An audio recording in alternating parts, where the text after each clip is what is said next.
बिस्मिल्लाहिर्रहमानिर्रहीम। लाखों करोड़ों दूध नबी पाक सल्लल्लाहु अलैहि वसल्लम पर और उनकी आल पर वो डॉक्यूमेंट्स डी क्लासीफाई हो चुके हैं जिनको बुनियाद बनाया जा रहा था कि शायद उनके अंदर ये लिखा हुआ है कि सऊदी अरब 9/11 के हमलों में मुलव्वस है। वो उन डॉक्यूमेंट्स की मुकम्मल तफसील आपको बताता हूँ कि वो डॉक्यूमेंट्स हैं क्या और उन डॉक्यूमेंट्स को रिलीज़ करने का मुतालबा किसने किया था और जो मुतासरीन फेडरल कोर्ट ऑफ न्यूयॉर्क के अंदर मौजूद हैं उन्होंने सऊदी अरब को किस तरह से मोर्द इल्ज़ाम ठहराने की बात की थी, इसके ऊपर आज आपको तफसील से बताता हूँ। और दूसरी अहम बात यह बताऊँगा कि 9/11 को 20 साल मुकम्मल हो गए। 9/11 के हमलों के नतीजे में ट्विन टावर्स के अंदर तकरीबन 3000 अफराद हलाक हुए थे, लेकिन उन 3000 अफराद की हलाकत के बाद अमेरिका ने कितने मुसलमानों को हलाक किया और अमेरिका ने मुसलमानों का कितना नुकसान किया, ग्लोबल वॉर ऑन टेरर के नतीजे में कितने मुसलमान जो हैं वो हलाक हुए और फिर इसके नतीजे में कितना इनकी इकोनॉमीज को नुकसान पहुंचा और फिर अमेरिका की अपनी इकोनॉमी जो है जो उसका डायरेक्टली इसके ऊपर खर्चा हुआ है वो क्या है, वो भी आपको तफसील के साथ बताता हूं। और आपको ये भी बताता हूं कि अमेरिका की जो ओवरऑल जंगों को हारने का जो उसका रिकॉर्ड है उसके अंदर जो 9/11 के बाद अफगानिस्तान की वॉर का एक और उसके मुंह के ऊपर धब्बा लग चुका है वो भी आपको बताता हूं। सबसे पहले आपको बताता हूं कि सऊदी अरब के खिलाफ बाकायदा तौर पर मुतासरीन फेडरल कोर्ट ऑफ न्यूयॉर्क के अंदर गए हुए थे और उन्होंने वहां पर सू किया हुआ था और सऊदी अरब को वो कहते थे कि ये डायरेक्टली इन्वॉल्व है। एफबीआई अपने डॉक्यूमेंट्स को डी क्लासीफाई करे ताकि उसके नतीजे के अंदर ये पता चल सके कि सऊदी अरब ने 9/11 के हमले ऑफिशियली अपनी हुकूमत को इन्वॉल्व करके बाकायदा तौर पर करवाए हैं और अलकायदा के साथ मिलकर करवाए हैं और अलकायदा के साथ मिलकर करवाने के नतीजे में उनको कुछ वहाँ से इमदाद मिल सके और अमेरिका और सऊदी अरब के ताल्लुकात के ऊपर भी एक बार फिर जो है वो नज़रसानी की जा सके।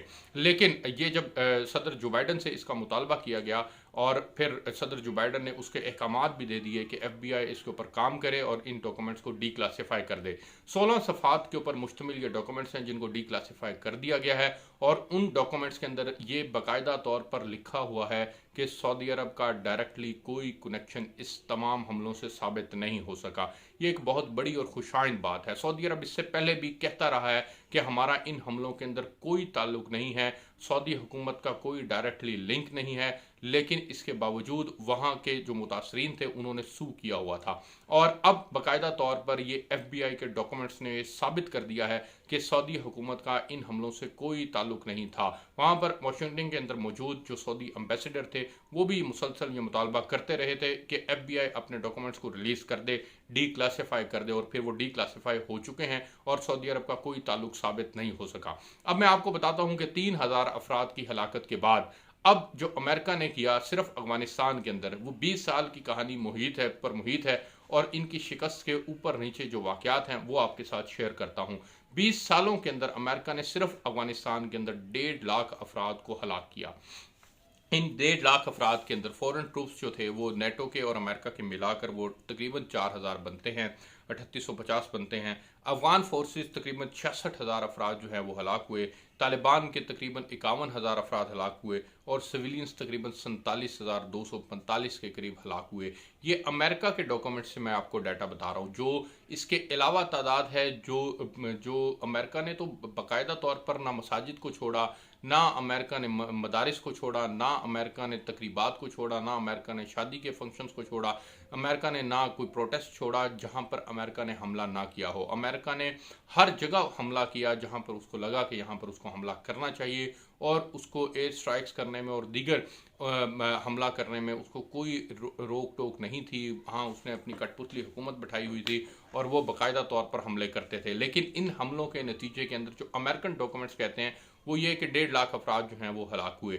लेकिन जो ओवरऑल ब्राउन यूनिवर्सिटी के जो डॉक्यूमेंट्स हैं वो ये बताते हैं कि जो ग्लोबल वॉर ऑन टेरर है जो कि 20 साल के ऊपर मुहित है, जिसके अंदर इराक और शाम को भी शामिल कर लें और फिर पाकिस्तान के मुतासरीन को भी शामिल कर लें, तो ये टोटल 9 लाख अफराद बनते हैं जिनको अमेरिका ने हलाक किया। ये एक बहुत बड़ी तादाद है जो कि मुसलमानों की तादाद है और मुसलमानों को इसने नुकसान पहुंचाया। और ये इराक के अंदर भी गया, सदाम हुसैन की चलती हुकूमत को इसने उसका खात्मा कर दिया। ये कहकर खात्मा कर दिया कि वहाँ पर मैस वेपन्स मौजूद हैं जो कि डिस्ट्रक्शन के लिए इस्तेमाल किए जा सकते हैं, लेकिन फिर उसको कोई मैस वेपन वहाँ पर नहीं मिले। फिर ये शाम के अंदर भी गया, फिर इसी तरह से इसने पाकिस्तान के अंदर भी हमले किए, ड्रोन अटैक्स किए اور تقریباً 75 سے 80 ہزار افراد تو پاکستانی ہیں جو اس کے اندر ہلاک ہوئے ہیں۔ اور پھر ان ممالک کا جو اکنامکلی نقصان ہوا وہ تو آپ کے سامنے ہے۔ عراق کو اس نے تباہ کر دیا، افغانستان کو اس نے تباہ کر دیا، پاکستان کا اس نے اچھا خاصا نقصان کر دیا، $1.5 ارب تو تقریباً پاکستان کا خرچہ ہو گیا، کا نقصان ہو گیا۔ اور پھر شام کو اس نے تباہ کر دیا، اور پھر اسی طرح سے اس نے ان ملکوں کو مکمل طور پر یکسر تقریباً تباہ کر دیا۔ اور پھر یہاں پر اب ڈیولپمنٹ کی شدید ضرورت ہے، سڑکیں بنانے کی ضرورت ہے، یہاں پر بلڈنگز اور نہ جانے ڈیولپمنٹ کے کتنے کام ہیں جو کہ ہونا بہت ضروری ہیں۔ لیکن اس کے باوجود جو امریکہ کا اپنا اس سارے سینیریو کے اندر خرچہ ہوا وہ میں آپ کو بتاتا ہوں۔ امریکہ کے تقریباً $8 ٹریلین جو ہیں وہ اس جنگ کے اندر خرچ ہوئے ہیں۔ اور یہ کس طرح سے خرچ ہوئے ہیں؟ امریکہ نے تقریباً $2.3 ٹریلین افغانستان کے اندر خرچ کیے، عراق اور شام کے اندر $2.1 ٹریلین خرچ کیے، اور دیگر جو ممالک کے اندر اس کے اخراجات ہوئے ہیں وہ تقریباً $355 بلین کے ہیں۔ یہ تقریباً جو ہیں وہ $8 ٹریلین کا خرچہ ہے جو کہ امریکن ڈاکومنٹس کی سے ہمیں ملتا ہے۔ لیکن اگر ہم ایران کے ڈاکومنٹس کو پڑھیں تو ہمیں حیرانگی ہوگی سن کر پڑھ کر کہ وہاں وہ ڈاکومنٹس یہ بتاتے ہیں کہ امریکہ کا ٹوٹل اس گلوبل وار آن ٹیرر کے اندر $21 ٹریلین کا خرچہ ہوا ہے۔ یہ جو ایران کے ڈاکومنٹس ہیں اس میں وہ ان کے نیٹو کے جو ممالک ہیں ان کے اخراجات کو بھی شامل کرتے ہیں۔ تقریباً 300 ملین پر ڈے کا خرچہ یہ بنتا ہے جو کہ ایک بہت بڑا خرچہ ہے۔ اب میں آپ کو بتاتا ہوں کہ امریکہ کی شکست جو ہے وہ کب اور کہاں ہوئی۔ ماضی کے 1945 سے لے کر اب تک 2021 تک کی ان کی شکست میں آپ کو بتاتا ہوں۔ سب سے پہلے ورلڈ وار 2 کا جب اختتام ہوا اور انہوں نے جاپان کے اندر پھر اپنی پریزنس کو قائم کرنے کے لیے باقاعدہ وہاں پر بیسس بنائی اور پھر ایک ایگریمنٹ کے تحت وہاں پر اپنے افواج کو اس نے چھوڑ دیا۔ اس وقت کے ڈاکومنٹس کے اندر کے تحت تقریباً 53,700 فوجی آج بھی وہاں پر جاپان کے اندر موجود ہیں۔ پھر کورین وار ہوئی تھی، اس کے اندر بھی ان کو شکست ہوئی تھی۔ 1950 اور 53 کے درمیان یہ وار تھی۔ 26,400 فوجی آج بھی ان کے وہاں پر موجود ہیں۔ جرمنی کے اندر ان کے 33,900 فوجی موجود ہیں۔ اٹلی کے اندر 12,300 موجود ہیں۔ یو کے اندر 9300 موجود ہیں۔ اور 1955 سے 1975 تک ویتنام وار ہوئی تھی، اور یہ ویتنام وار یہ ساؤتھ ایسٹ ایشیا بھی کہلاتا ہے۔ یہاں پر امریکہ کے 58,000 امریکی فوجی ہلاک ہوئے تھے۔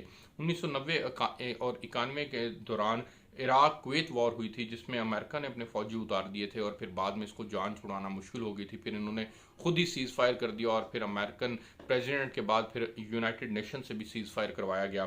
پھر 2001 کے اندر افغانستان کے اندر یہ چلے جاتے ہیں، اور 21 میں اس کا خاتمہ ہوتا ہے، اس کے اندر ان کو شکست ہوتی ہے اور یہ اتنا $1 ٹریلین کا نقصان ہوتا ہے۔ 2003 میں یہ عراق جاتے ہیں، عراق سے پھر یہ شکست کھا کر باہر نکلتے ہیں، وہاں پر شکست کھانے کے بعد پھر یہ شام چلے جاتے ہیں، اور پھر اس طرح سے ان کو مسلسل اوپر نیچے شکست ہو رہی ہے۔ ایران اوپر نیچے شکست ہو رہی ہے۔ عراق کی صورتحال بھی میں نے آپ کو بتا دی۔ اب میں آپ کو بتاتا ہوں کہ ان کے کن کن ممالک کے اندر بیسز موجود ہے۔ اس وقت جو ایگزیکٹلی امریکہ کے جو بیسز موجود ہیں وہ 750 بیسز موجود ہیں اس وقت 80 ممالک کے اندر، جن میں جاپان کے اندر 120 بیسز ہیں، جرمنی میں 119 ہیں، ساؤتھ کوریا کے اندر 73 بیسز ہیں۔ اور اس وقت جو ان کے فوجی موجود ہیں، آفیشیلی ڈکلیئرڈ فوجی جو موجود ہیں، 159 ممالک کے اندر ان کے فوجی موجود ہیں، اور ان کی تعداد 1,73,000 ہے۔ یہ 1,73,000 فوجی جو ہیں وہ ایگزیکٹلی اس وقت دنیا کے اندر امریکہ کے موجود ہیں، اور انہوں نے ان 1,73,000 فوجیوں نے اپنے طور پر جو ہے وہ امریکہ ان کو یہاں پر بٹھایا ہوا ہے، اور یہ ان کو استعمال کرتا ہے دنیا کے دیگر جو ہیں وہ ممالک کو خراب کرنے کے لیے، تباہ کرنے کے لیے۔ جس طرح سے جس نے داعش کو بنایا، جس طرح سے اس نے دیگر القاعدہ کے اوپر بھی الزامات ہیں کہ امریکہ خود اس کو بنانے والا ہے۔ تو یہ امریکہ کی اسٹریٹجی کا حصہ ہے کہ امریکہ نے اپنا اسلحہ بیچنا ہے، اپنے ویپنز بیچنے ہیں، اور ان اسلحہ اور ویپنز کو بیچنے کی غرض سے پھر یہ مینجمنٹ کرتا ہے، اور اس مینجمنٹ کے نتیجے کے اندر یہ باقاعدہ اسلحے کی دوڑ کے اندر ممالک کو شامل کرتا ہے۔ تو یہ پوری کہانی ہے تفصیل کے ساتھ جو میں نے آپ کے ساتھ شیئر کی۔ آپ کو مزید چیزیں جو ہیں وہ اپڈیٹس دیتے رہیں گے۔ اپنے اس چینل کو جو ہے وہ سبسکرائب کر لیجئے گا، بیل آئیکن پر کلک کر دیجئے گا۔ آپ کے ساتھ نئے ویلو کے اندر ملاقات ہوگی۔ اللہ حافظ۔